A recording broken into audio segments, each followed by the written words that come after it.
Shop now at the Home Depot and get up to 35% off select appliances. Plus, save up to an extra $400 on select appliances like Frigidaire. From the stainless steel French door refrigerator with crisp steel drawers to keep produce fresh longer, to the 5-burner electric range that lets you cook more at once and get meals on the table faster.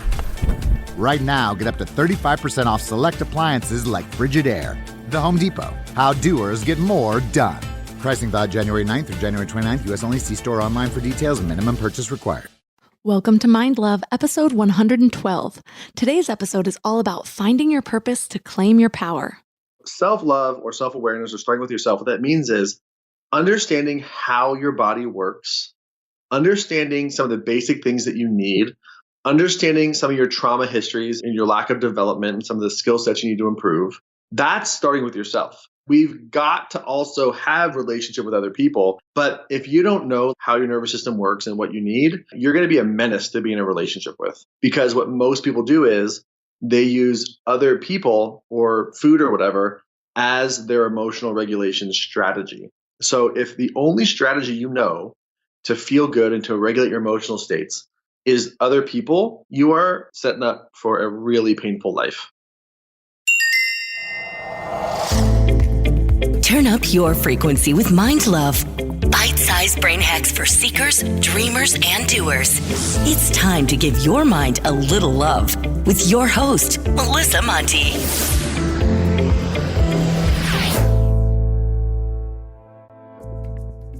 First off, if you haven't subscribed to the podcast yet, please hit the subscribe button. More subscribers means even better guests and tons more value. Plus, it helps me grow the show so more people can find it. And if you ask me, everyone could use a little more mind love. Hi, friends and wild minds. This is our first episode of 2020. I am so excited. Can you believe it's been 2 years since Mind Love launched? It's crazy how time flies. Whether you're building your dream life and going for your goals like me, or you're watching everyone else do it, another year is gone. But this year is going to be different, right? Be honest, how many times have you said that and then you just kept doing the same old thing? Years go by, your vision board's hanging on the wall, taunting you, but you're not really getting much closer. And you start to think, maybe this is all just wishful thinking. A few months ago, I surveyed you all asking what your biggest challenge was when it comes to living your happiest life. And I got hundreds of responses back. Want to know what I found out? A bunch of you out there feel stuck. Why? Maybe you don't feel like you have a passion. Maybe you have too many interests. Maybe you're scared you'll pick the wrong thing, or you'll get bored with it. Maybe you have an idea of what you want to do, you just don't know if you can make enough money with it. Well, when I send out a survey, I spend days, sometimes even weeks, going over all of your responses and trying to figure out the bigger themes, like what they all have in common. And I realized something. A whole lot of you feel stuck because you're not clear on your purpose or how it can replace your 9-to-5. And I gotta tell you, I can relate. About 2 years ago, I was sitting in the place that you are right now. I'd hear stories about people doing what they love and making a ton of money, and I felt like I didn't really have one big passion. Well, besides drinking wine, obvi. I had a lot of interests, but nothing I felt really obsessed with. Picking one kind of felt like picking a favorite child. The irony was, I helped companies grow for a living, from marketing to monetization. But when it came to my own stuff, I was terrified of picking the wrong thing. What if I spent months trying to create something that wouldn't sell? Or what if I did create something awesome, but then I got bored of it? Or why would people even buy from me when there are so many other experts out there, maybe with more credentials or more experience than I had? I was stuck in this loop for years until one day I just couldn't take it anymore. I snapped. So I made a commitment to do things differently. Instead of focusing on what I didn't know or what I didn't have or how I wasn't qualified, I started to focus on what I did know, which actually turned out to be a lot when I finally let myself acknowledge it all. I created a clear strategy for myself, just as I did with dozens of startups and brands. And within 6 months, I was already speaking on stages teaching other people to do what I did. And since then, I've helped hundreds of people create a more meaningful life. And now, just a little over 2 years later, my whole life is different. And I can't help but think, I am so glad I did not wait another year to take action. Once I finally got started, I felt unstoppable. And honestly, I look back and I think, why did I even let myself stay stuck for so long? But I know I've got to have compassion with it myself because first, it's hard to see your own crap. One of my favorite sayings is, it's hard to see the label from inside the bottle. It's hard to see your own situation when you're living it. Kind of like how it's so much easier to see that your friend is in a terrible relationship when you might be in one yourself. But something else was wrong too.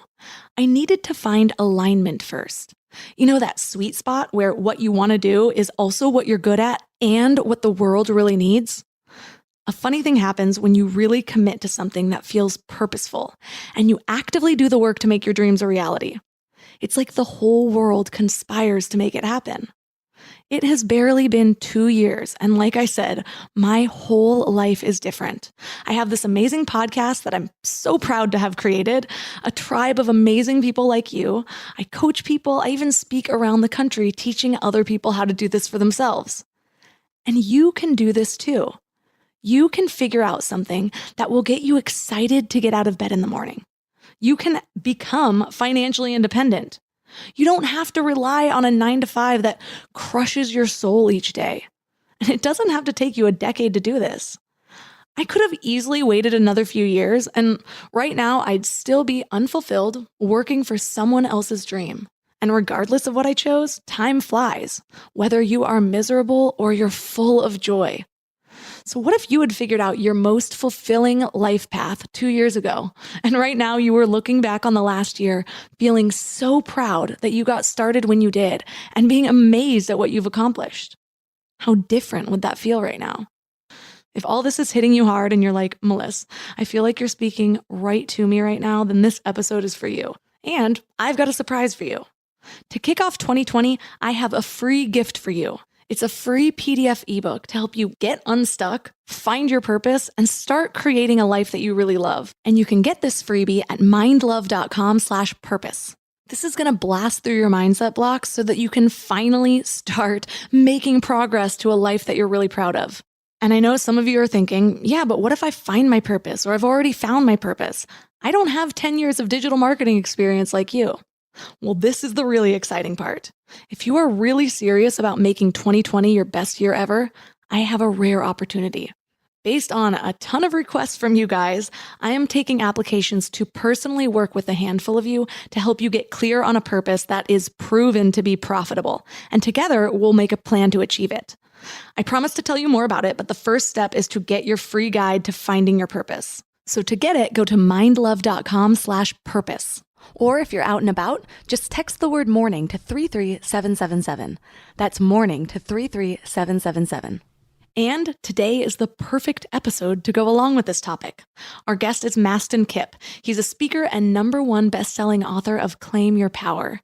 He has been featured on the Emmy Award show, Super Soul Sunday. He's basically besties with Oprah, as far as I can tell. She even recognized him as a thought leader for the next generation. So this is the perfect episode for all of you who believe in the power of intention and goal setting, but you're starting to lose self-respect because you're not following through.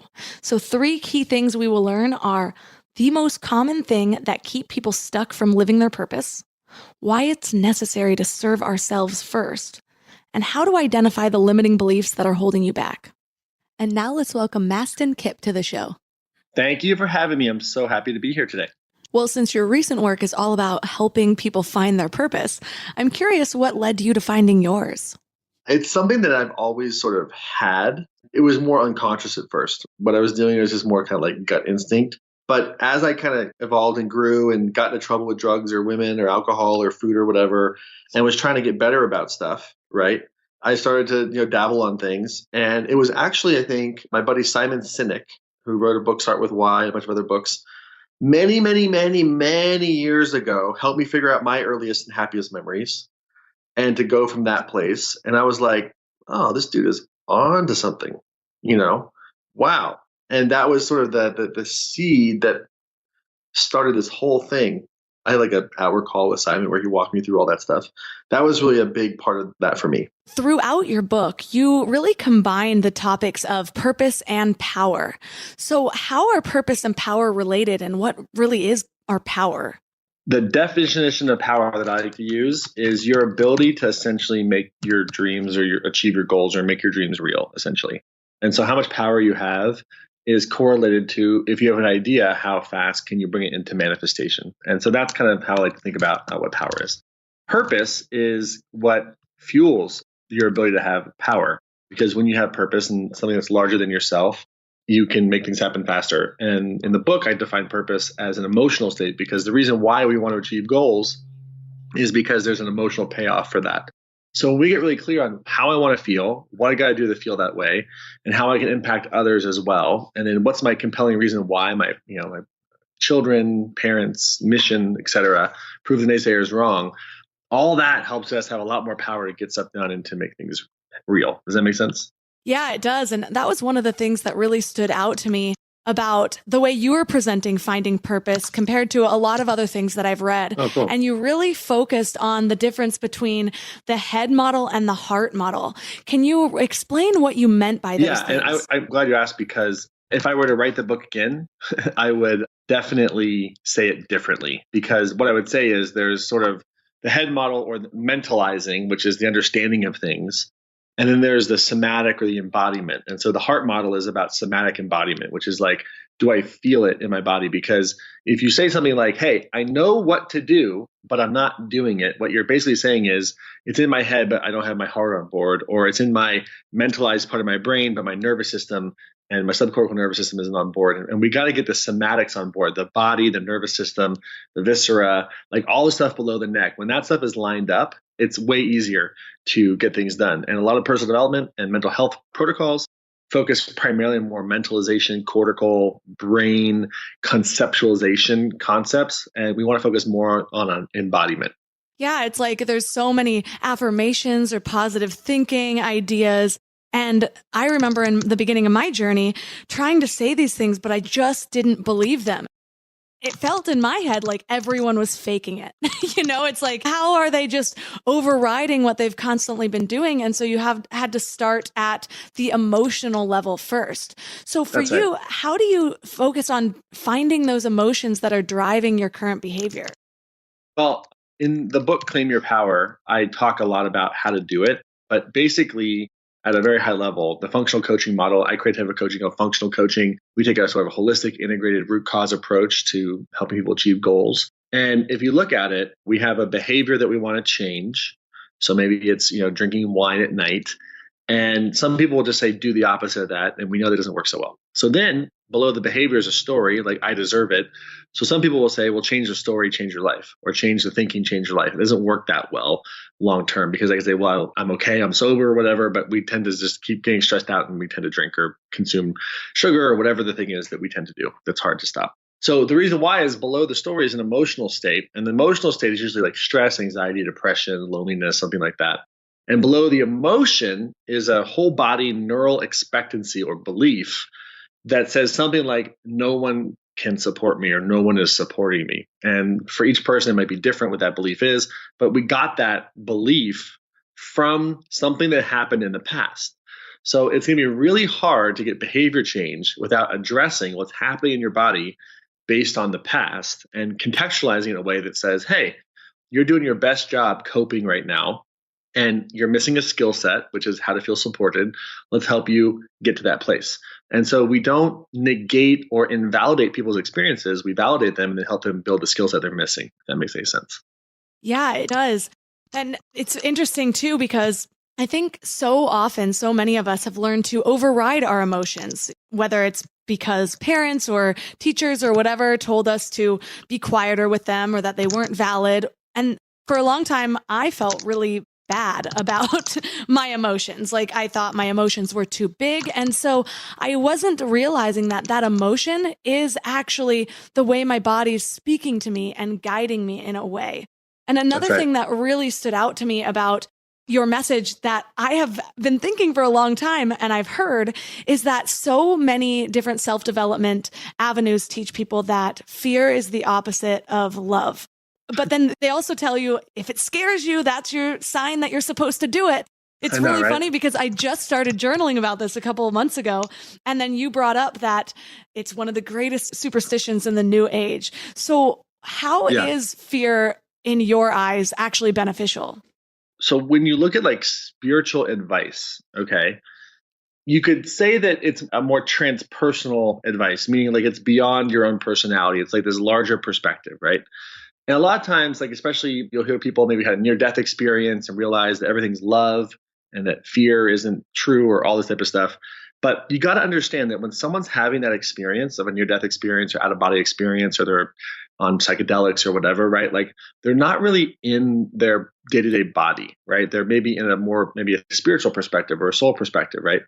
So from that perspective, sure, it's only love. But when you descend back down into the body, you have an amygdala, nervous system, you have a limbic system, you have all the subcortical brainstem. I mean, so many things, sympathetic nervous system, right? Like you have this whole body meat sack that's responding all the time to uncertainty. So from a spiritual perspective, maybe fear isn't true, but from the body perspective, it is. And I think the fastest way to access the spirit is to befriend your body, not try to check out from it. And I think a lot of times spirituality is about trying to have an out-of-body experience. And I think the trauma work is about having an in-the-body experience. And so when we look at like what is fear, anxiety, et cetera, it's an appropriate response to life based on your history. So even psychiatrists and psychologists might call somebody psychotic or neurotic in the context. And psychosis, someone who's in psychosis, means they're disconnected from reality. Well, that's only from the practitioner's perspective. Because when someone is having psychosis or they're having anxiety, from their perspective, what they're experiencing is very real. And so we want to stop trying to invalidate people's experiences.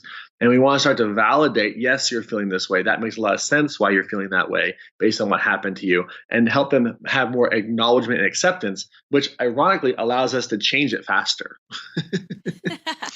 So if we do acknowledge that, okay, this is something that happened to me that then created this fear inside me that's now holding me back from moving forward, what are those first steps to beginning to change it?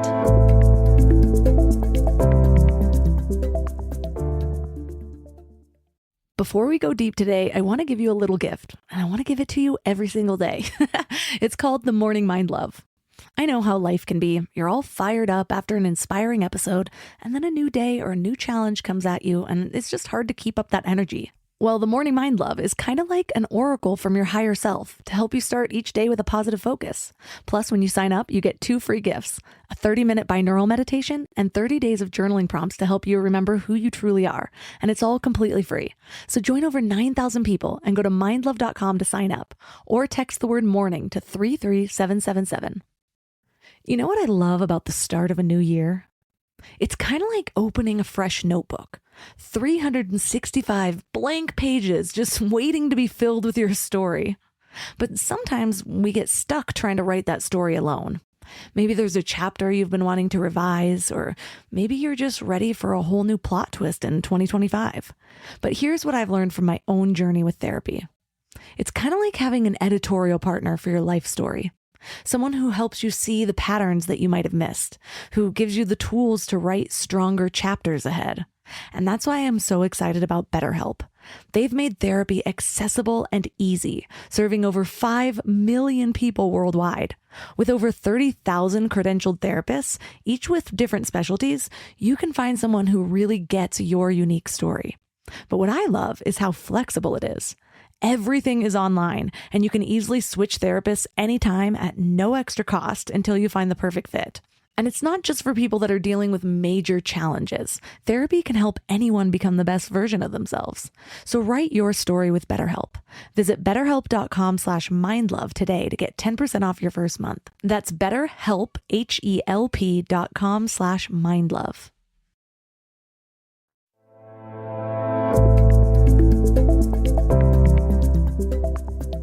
So if we do acknowledge that, okay, this is something that happened to me that then created this fear inside me that's now holding me back from moving forward, what are those first steps to beginning to change it? Well, a lot of times just the acknowledgement can feel like so relieving for people, because we spend so much time trying to invalidate our responses that your nervous system might say, whoa, what? You're acknowledging this? Come on, what's up here, right? But it can be very relieving to be able to go through that process. Once you start to acknowledge it, then you start to realize like, hey, okay, what happened in your history to get you to believe this? And you can unpack that a little bit. And we can start to realize that that's not always the case, but we can also start to realize, hey, based on your history, this is the skill set that you created and adapted. So everything you've done up until now has been within the context of your current skill sets. We need to learn something new, a new skill set. Like maybe you got really good at handling your life all by yourself. And now it's time to learn the skill set of how to rely and count on other people. Right? That could be a missing skill set. And when you contextualize it in that way, it takes a lot of the shame, a lot of the guilt out of it, and it actually starts to solve the real problem. And we can actually start to help you build the skill set that's missing. And people realize I'm just missing a skill set, like there's something wrong with me. It's a big game changer for them. Yeah, I think a lot of times we have something in our head that we know holds us back, but before we actually take the time to name it, it feels so much bigger than it is. And so for me, even just writing it down, I'm like, oh, that was that big, ugly thing. But written down, it's like, oh, well, that's completely manageable. And then it almost feels ridiculous that it's holding on for so long. That's right. It's a beautiful place to get to. So with all of the people that you've worked with, what do you think the most common thing is that keeps people stuck from living their true purpose? Their relationship with their mother. Ooh, interesting. Tell me more about that. Well, Freud said it best, if it's not one thing, it's your mother. And this isn't like a time to like blame mom for everything. But when we look at how human beings form attachment, relationships, bonds, our first attachment relationship is to our mother. And the science now shows that babies can intuit the environment they're being born into. So if your mom wasn't emotionally available, then that causes all kinds of problems. In fact, a lot of mental health issues start with emotional maternal withdrawal. So the mother is not emotionally available. And that's a really important thing to understand. So how we attach, how we relate typically to that first attachment starts to inform how we perceive the universe, right? If we cried out and mom didn't come, that's where unworthiness starts, right? Because I'm crying out and someone's not coming, it must be me, right? And so that's where it all really begins. And so when we start to do the maternal work with people, whoa, it's so powerful. So you would not be an advocate of the self-soothe method? No, I think self-soothe is cool. But to me, like self-soothe, self-care, coping skills, that type of stuff, it's like if you have this pressure cooker that's like very intense and all this pressure, right? That's like taking the top off and calming it down for a second. And what we're talking about is like turning the heat off. Yeah. Does that make sense? Yeah, it does. So when people's relationships with their mother really start to affect how they're moving forward, do you think it's as simple as just identifying that pattern that you had with your mother that helps you to step away from that? Or is there more healing or more direct healing to those pain points that needs to be done? Yeah, so healing, what we're talking about is an attachment wound. Okay, and we all have different, like my mom never hit me, loves me like crazy. She had a broken back before I was born. The first 10 or 15 years of my life was in and out of hospitals most of the time, not present. So the unintentional consequence of that was unintentional emotional neglect, right? And that has an impact on me that played itself out with all of my addictions and stuff in my early 20s and being a completely unmanageable teenager and all kinds of stuff. And I'm working on that out. But the thing about attachment wounding is that it's not like you take an antibiotic and then it goes away, right? Like trauma attachment is more like a viral infection. And viruses never really go away. They just go dormant and they kind of rear their heads in moments of stress. And what happens is we have these neural pathways that are built in our system that don't go away if we build new ones with new habits. They just tend to atrophy, but they never go away. So that's why, for example, Philip Seymour Hoffman can be sober for 20 years and then die of an overdose, right? Because the pathways are still there. So it's more about understanding, how do I cope in the past? What am I trying to give myself? The love, the care, the nurturing, the dopamine, the oxytocin, the serotonin, like whatever it is I'm trying to get. And then building new habits to supply that to myself and trying to remain aware of all the old stuff that I used to default back to. And we will default back, but the goal is to default back in a less and to have it be less intense and to recover quicker and all that type of stuff. Does that make sense? Yeah, it does. And as somebody who has dealt with my own addictions for a really long time, including a 10-year battle with bulimia, I just feel so connected to that type of thing because it's true. It's like, what was I really needing to feel in all of those moments that I ended up binging and purging until I was in pain all day. It was an emotion. Yes. It wasn't that I was hungry. Of course not. I was actually broke half the time trying to figure out ways to get more food. So it goes so much deeper than that, just that surface level of, oh, I tend to overeat or whatever. And that is the same for anybody that's somehow indulging in a negative pattern, whether or not they relate it to an addiction. Am I getting that right? Yes. And the other thing about trauma is that trauma isn't just what happened to us. It's what happened in our body as a result of what happened to us, right? So if we talk about eating for a moment, right? So at first, I have a coping mechanism with cinnamon because that was cinnamon and sugar was like my mom growing up. It's what my dad would make me for breakfast. Anytime I get around that, like my brain gets hijacked like super fast, right? And when that was like running the show and I didn't know better, that also dysregulated insulin, glucose, leptin, ghrelin, like all the different hormones. So we look at someone who's like always hungry. Well, maybe that started because there was a trauma or attachment trauma, right? But now it's also dysregulated ghrelin and leptin, which will make you hungry no matter what. So we want to make sure that we're not just looking at just the emotional pieces, but we're also looking at the holistic approach of like, what did that do to my hormone levels? What did that do to my brain? What did that do to my gut?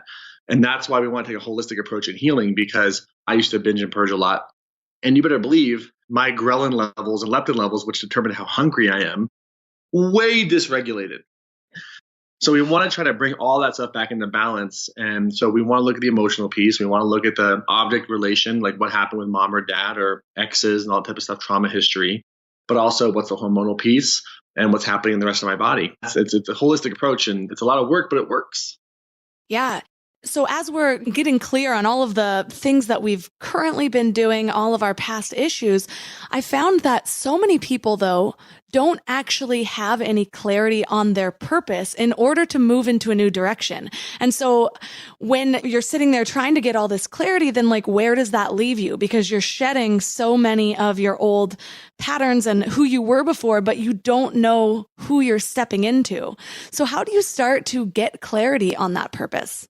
Clarity is the byproduct of taking action. So in my business trainings, one of the things, because I teach a lot of practitioners, how to build a business and, our approach is trauma informed and all that jazz.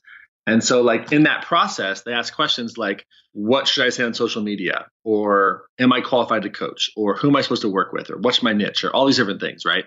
And sometimes you need what's called implementation data before you can answer those questions. And implementation data means like, hey, I'm going to go implement and try some stuff out and experiment, not really know what I'm doing, get some feedback, and then decide. So as an example, like when people say, I don't know what type of clients to work with, well, we help them try to figure out a starter idea. They go get clients, they work with clients, and they say something like, oh, I'm a relationship coach, and I thought I'd be working with couples. I thought I'd be working with women to help them become, get into a relationship, but I realized I'm actually working with couples and mostly the women to help them see if they want to stay or leave.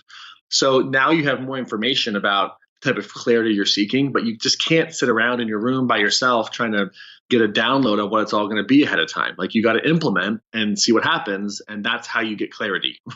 You can't just guess ahead of time. Like no business plan is ever accurate. Yes, for sure. And I can totally attest to that. It's like for the longest time, I wanted to overthink everything and make sure it's all perfect before I launched. But really what that just ended up doing was spiraling more and more fear because the only evidence that I was building was that I hadn't yet started.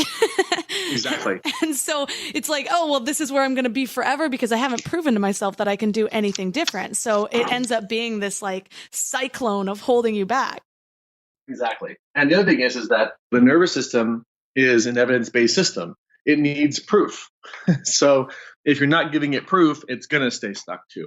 So that's really brilliant what you just said, actually.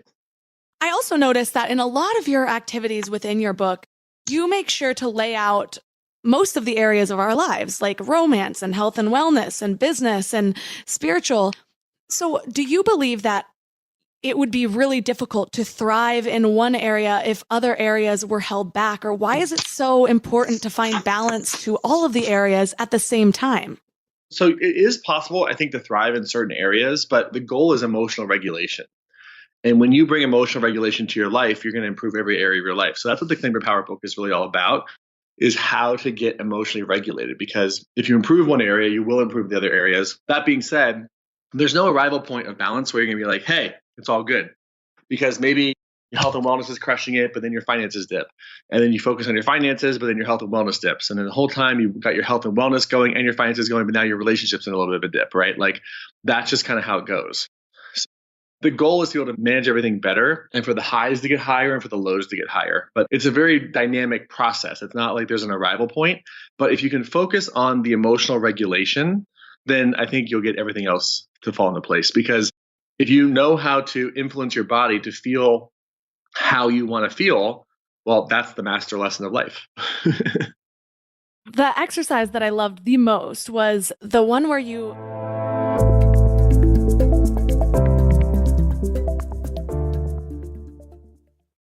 You know what's crazy? After all these years of hosting Mind Love and talking to some of the world's leading experts, one of the biggest eye-openers for me has been just how much our gut affects, well, everything. When my gut feels good, my mind feels clearer, my intuition is stronger, and I just feel more balanced. And that's why I'm excited about Zoe, a science-backed nutrition company that is totally changing how we understand our gut health.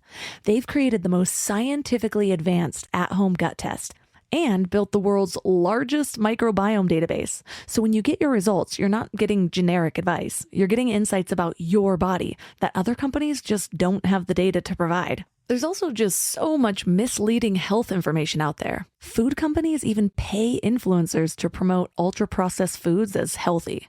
And that's why I love that Zoe relies purely on science. Real science. The randomized controlled trial showed that participants were 4 times as likely to report better sleep and more energy, all thanks to the info from the largest microbiome database on the planet. So go to Zoe.com and find out what Zoe membership could do for you. And because you listen to Mind Love, you can use the exclusive code MINDLOVE10 to get 10% off membership. As a Zoe member, you'll get an at-home test kit and personalized nutrition program to help you make smarter food choices that support your gut. That's Zoe.com. Use MindLove10 at checkout. Trust your gut. Trust Zoe. Rated RP to M. You're listening to an ad for PC Game Pass. Want new games on day one like Avowed or Football Manager 25? Say nothing if you're getting excited. Thought so. Did I mention legendary franchises like Diablo? And all for one low monthly price? 3 words. We got you. Learn more at xbox.com/PC Game Pass. Some games reference coming soon. Game catalog varies by region and over time. Any questions? I'm just kidding. I can't hear you.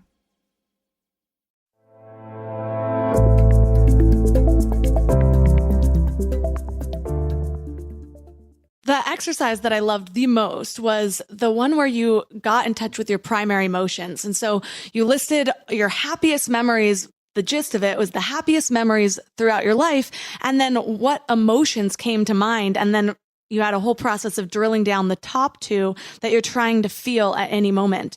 And I got so much clarity on that because the top 2 emotions weren't necessarily ones that I understood beforehand that I was striving towards, which might have deregulated the way I was setting goals before, where I might have been seeking an emotion that seemed like something I should search for, like just joy, when really it was about excitement or whatever it was. Have you found a lot that activity has helped people gain a clarity around an emotion that they weren't necessarily affecting or expecting to feel? Oh, yeah, all the time. Yeah, because I don't meet a lot of people who are like, man, I am an expert in my emotional states, my emotional targets, and the behaviors associated with feeling the way that I want to feel in a way that makes my life better, not worse. Like, I don't really meet people like that, you know? Like, I'm not even like that. You know, it's a work in progress always. So, yeah. And the other thing is that, you know, what you're talking about is sort of affect awareness. Affect is like data from the body to the brain, and a big chunk of data from the body to the brain is obviously emotional data. So how we want to feel. So a lot of people don't have affect awareness where they're like aware of how they feel. In fact, there's a whole term called alexithymia where it's basically like you're not in touch with your emotions, right? So people who cut or people who are kind of numb or avoidant tend to have that type of stuff. And it's a shocker to them that they even have emotions. You know, they're like, me have feelings? What? Like it's a big deal for that. It's a big deal. Yeah, I felt the same way, especially overriding so many of my body's signals. And one example of this is that my whole life, I've called myself a thrill seeker. I'm even a certified skydiver. I love that deep thrill. But the more I've found clarity on my purpose and my values, the less I want that. And it was that emotion activities of uncovering my primary emotions that gave me some insight into why that is. And it's because before I used to seek the thrills, not just because I liked them, I still like them, but because it was another form of escaping for me. If I could find a way to feel something so big where I'm falling from the sky, then all of a sudden, all of my other problems were gone. In that moment, I wasn't bulimic. I wasn't depressed, whatever it had to be. And so it's just funny that I spent all this money getting certified and I haven't wanted to go ever since. Well, and I think sometimes when you look at like, why do we have to go to such extremes to be able to feel something, right? The answer is because we've overridden our body's, fight or flight response so many times that we need a big stressful thing to help us feel something, right? And why that's a good thing is like, it probably makes you a great entrepreneur. You probably don't get bothered by stuff that makes certain people like really stressed out. And that can be a really good thing. It's harder when you're just trying to do day-to-day stuff.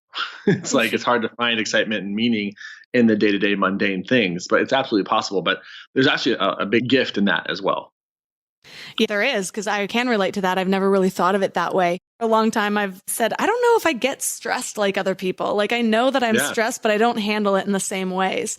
So that's a good point for those people that it's so easy to find the things that, oh yeah, I struggled with that and beat ourselves up for it. But I feel like with almost everything, you can find the gift in it and then learn to manage the downsides.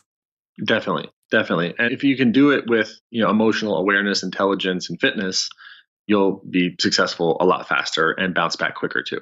So another thing you teach is that we need to start to serve ourselves first. And I love this because it goes a lot in line with my message. But so many other people are used to serving others first. And my dear friend, Sarah Stewart, even just did this long post about how even in the self-love aspect of teachings or coaches, people are always like, well, love yourself because then you'll show up for others better.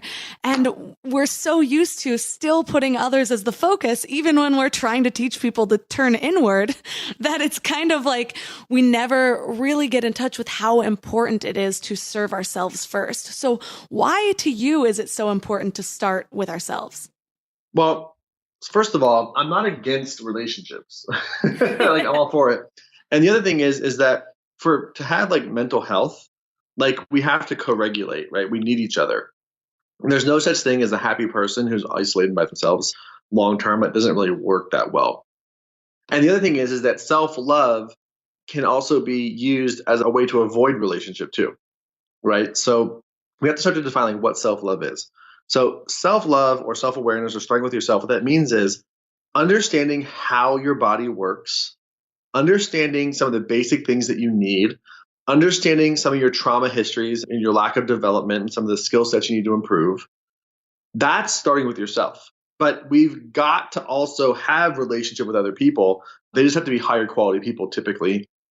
And sometimes our partners can love us more than we can love ourselves. But if you don't know how your nervous system works and what you need, you're going to be a menace to be in a relationship with, for sure. Because what most people do is they use other people or food or whatever as their emotional regulation strategy. So if the only strategy you know to feel good and to regulate your emotional states is other people, you are just setting up for a really painful life. And so we want to have some self-awareness to say, hey, this is how my nervous system works. These are the dials. This is how I work. This is how I operate. I'm operating my own self. And I'm going to choose to operate with you as well so that we can make 1 + 1 is 11. And that's a really important place to be. There's no arrival point where like, now I love myself enough to be in a relationship. That doesn't exist. But we want to be able to have some self-awareness. And so when people in relationships, they're over giving all the time and giving, never get anything back. It's because it's safer for them to not have needs. And so we also have to start to realize, wow, like it was not safe for me as a kid to have needs. How can I make it safe for me to have needs now? And how would that change things? It's a big journey that it starts to incite for people. It's a big, big journey. When you say it's not safe for someone to have needs, I'm reminded of, I was just telling somebody how for a really long time when I was in my 20s, I would never ask anybody for anything. Like, I would be amazed by people saying, oh, I'm going to help this person move, or I'm going to pick this person up from the airport. And I'd be like, oh my gosh, they actually had the nerve to ask you? And I feel like that's what you mean by saying it's not safe to have needs, because, or maybe you let me know, because for me, I came to the conclusion that I was mostly nervous that people wouldn't say yes. And it was if I asked, I was opening the door to be rejected and feeling like I wasn't worth somebody helping me. Is that what you mean by it's not safe to have needs? Yes, exactly. A lot of times what happens is we get all these different messages in childhood that it's not safe for me to speak up, children to be seen and not heard, different parental dynamics where we basically learn don't speak up, right? And a lot of times it also means, oh, no one in my family actually is taking care of anything. I'm going to take care of it because no one else is taking care of it. That's called being parentified. And so if you're parentified, has not been safe for you to have needs because you didn't grow up with a protector who could take care of you, essentially. And so it's a really big deal when people start to realize this and start to prioritize what they need. It takes a lot of time to be able to get there, but you can, and it takes some compassion as well. But if no one ever had your back, and expressing what you need means you have to be vulnerable to let someone have your back, like that's not something you're just going to offer up. Yeah, for sure. And it's interesting to me too, because so many of the lessons are really about finding the balance. And a couple of the things are between the trauma of our past and actually identifying with that. And I've seen a lot of people too, where they use that trauma of the past and they identify with it so much that they hold on to that story, or not addressing it at all and just trying to move forward. And then all these traumas are subconsciously holding you back. How do you find that balance to know how long to look at it and when you're actually ready to let it go? Yeah, that's lived.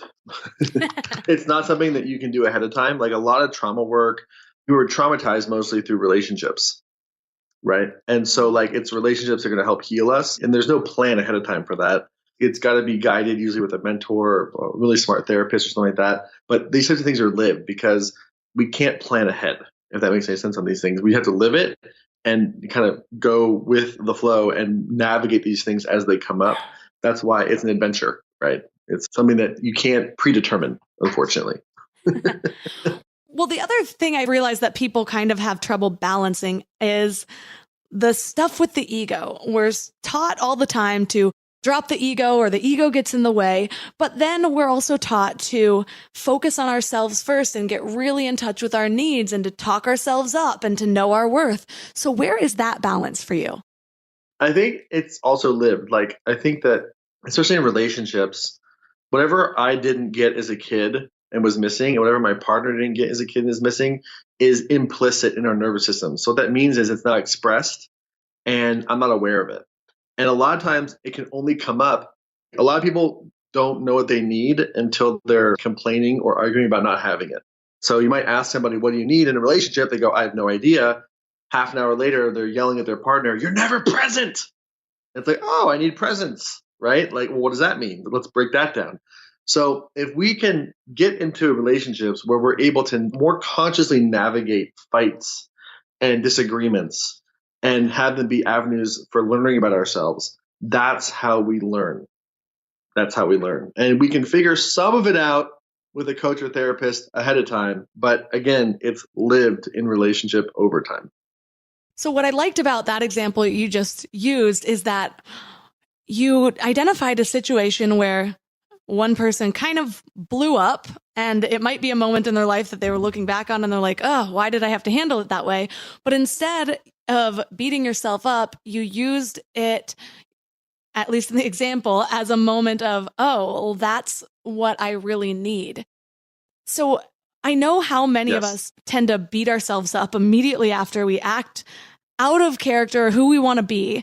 And so is that a process that you use to kind of turn that back around, and instead of beating yourself up, you can find the point of growth?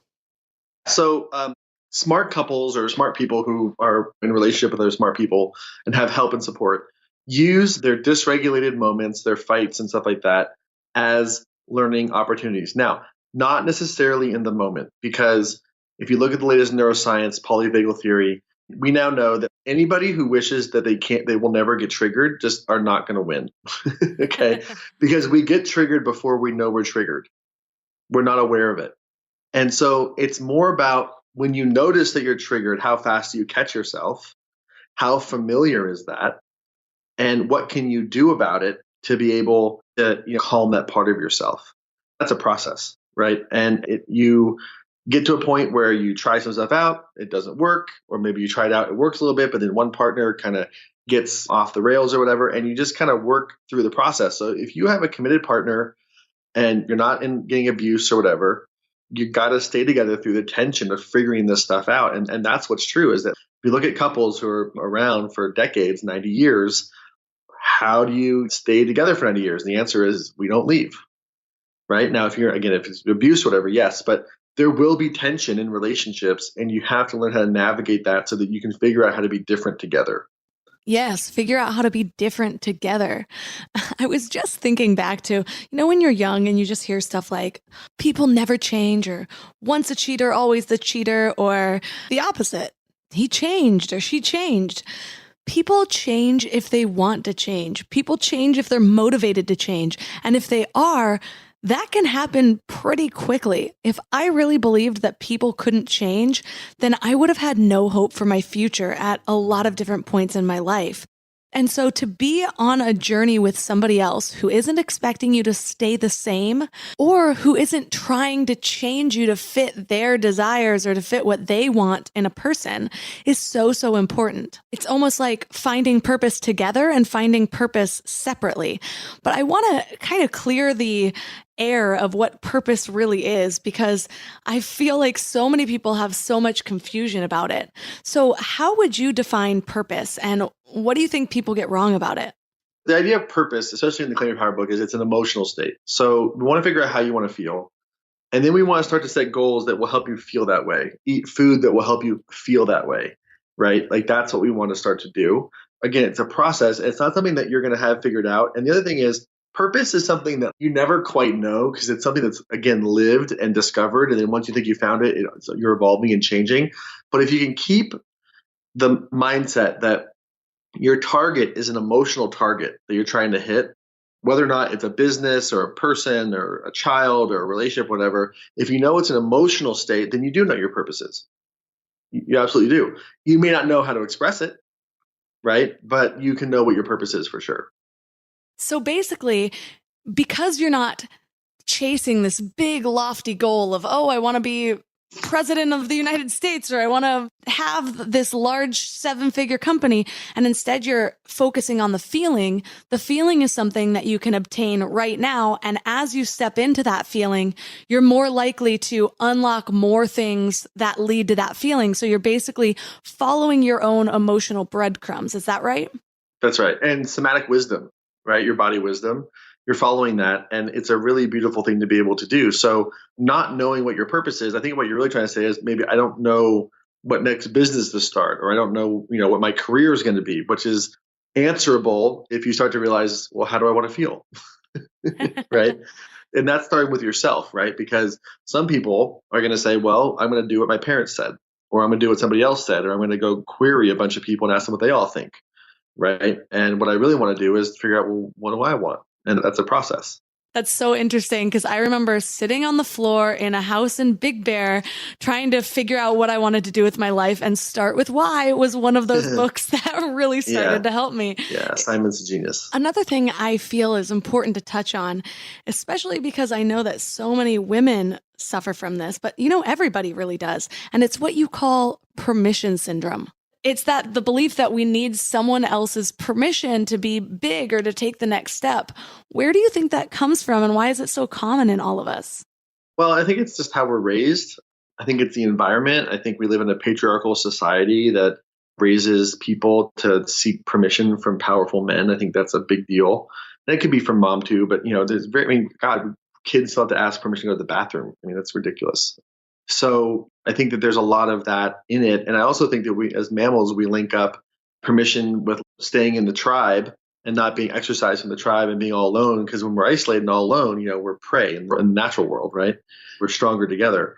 And so I think there's a lot of really primal stuff. The system and the environment that we have right now it's all sort of pushed that way. So it's a very radical thing to kind of not get permission. It's a big deal.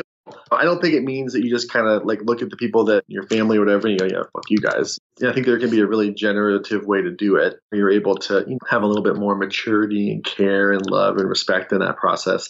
But I think it's very primal for us, very, very primal. So it's easy to understand the logic around it, but as we learned earlier, what really starts to build our habits and patterns are when we take the actions. So what do we have to do to start to change our natural inclination or our habit from seeking outside of ourselves for permission and transform that into trusting ourselves and really knowing our own needs and desires and going for it? Great question. And before I answer, I'm going to do one caveat. Okay. So if you're in a relationship and you're thinking, and let's just say you own a home with your partner, right? And you're thinking to yourself, I don't need my partner's permission to go buy another house, right? We're not talking about obvious equilateral decisions that are supposed to be made between people. Okay. We're talking about stuff that's really up to the individual to decide, I want to buy this coaching program and I'm not going to go ask my partner for permission because I want to do this for me, right? That's the type of stuff we're talking about. And so, or I'm going to start the business or whatever. And so in the Claim Your Power book, I talk a lot about this, but we start to actually write it out and look at hey, what permission do you wish you would get from whom? And also, for example, with your partner, if you're worried about not getting their permission, why? Maybe you did buy 10 other courses and nothing happened. So maybe you got to make a promise to yourself and your partner, this is the time I'm going to really do it, right? Because maybe there's a valid reason for it. But at the end of the day, you want to make decisions with the part of yourself that you want to see brought forward. And instead of asking for permission, it's really important to request support in a decision that you're making. Because then you get to decide, I'm making this decision. Will you support me? Which is very different than, can I have your permission to make this decision? Very different thing. And again, it's not the obvious equilateral decisions that partners make. That's a good point. I remember being sold at some event and the person just kept telling me, well, is your first thought that you need to call your husband? If it is, you're doing something wrong. And I'm like, well, that is not that's not true. If my husband came home and just spent $10,000 on something, I would be pretty upset. But you're right. If you can get together and actually find the support and talk about, what is this going to mean for you? What action are you going to take based on this thing? How is this going to change our lives? Where do each one of us needs to show up in order for this to happen? It's a completely different conversation than just going full steam ahead on something that you might not even believe in enough to share that experience, which is why you're having such a hard time asking for that. I do sales, and a big part of sales is coaching people through, for example, partner objections, right? But the thing is, every situation is different. I've worked with people who, one of the partners who wants to work with us is being physically abused by a partner, and they want to ask that person for permission. And we've had to coach them through, hey, probably not a good idea to do that. Right? Yeah. Now, that's a very different situation than a well-regulated couple who's agreed, you know what, any decisions over $10,000 we'll make together. Very different context. So we want to make sure that we're in the right context. And by the end of the day, if there's something that you want to do, you never want to ask your partner for permission. You want to ask your partner for support because your partner's not your keeper. Even if they're your soulmate, right? Now, it sounds like, hey, this is really important to me. Can you help support me in this? Right. And that's a very different thing than, hey, can I do this? Very, very different. Right. Especially because, unfortunately, there are a lot of relationships out there where one partner is keeping the other person small. One of my closest friends just got out of a very toxic relationship. And so now a lot of the things she couldn't see while she was in it, she's having these revelations months and months later, oh my gosh. And so much of what he was doing was trying to keep her small. So if they were in a situation where they did actually live together and she was taking these steps to change her life, he wouldn't have shown that support. So it's important to be in touch with yourself enough and your own own worth and value enough to be able to see that type of toxic pattern as well. That's right. 100% yes. And again, it's all contextual, right? Because if someone's in a toxic relationship or an abusive relationship, it's a very different context than if someone's in just a sort of a standard relationship, right? But sometimes also people defer what they should be deciding for themselves to their partner, right? And that's not fair. It's not fair to only do something if you think your partner's cool with it. Because in coupleship, there will be things that you do differently, and that difference is very healthy. Navigating that difference can be very healthy too. So it's all has to be the right context. Yeah. And what I have realized also is there are a lot of situations in my own relationship where my husband and I will come together and he'll say okay, well, this is a big step I might take. It might cost a lot of money, a lot of time, whatever it is. And there are times where I realize my own limitations enough to say, well, I don't know if I'm the best person to ask right now because this is one of the biggest fears that hold me back, that I normally come to you for to ask to coach me out of it. And so realizing that too, what do you usually struggle with? And are you not the right person to give that kind of support? Or should you give your support in a way that says, hey, I'm going to let you take the reins on this one because this is where I tense up. And that could be a really healthy way to help each other get in touch with your own boundaries and the things helping work through those things as well. Yeah, I also think sometimes, I don't know about you, but for me at least, I don't want to be my partner's coach. I want to be her partner. And so I've resigned as that, ever being that for her. But what I do is I encourage her, which is the difference to me is coaching is here's what to do. And encouragement is, girl, you got this and I'm here with you and you're going to crush it. And I think when I take that stance, it's a little bit easier too, because I can encourage people through all kinds of shit that I don't know about. And I think that can be a really powerful experience to be able to, set people up in that way. Yeah. And I love that because it also helps your partner develop the self-trust she needs instead of always having to have that coaching session from somebody else. It's starting to finally integrate into the self-coaching. So I love that tip. And for listeners who are resonating with this conversation and want to learn more about you and claiming their power, where's the best place for them to connect with you online?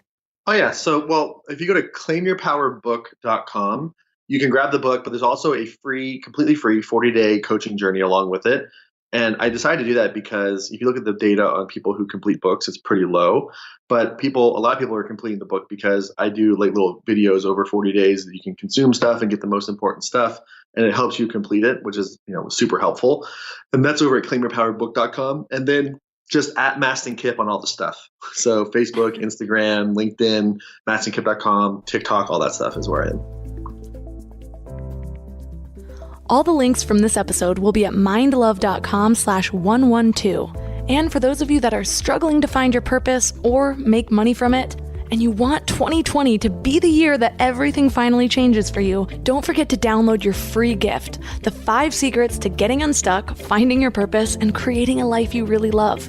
You can get that at mindlove.com/purpose.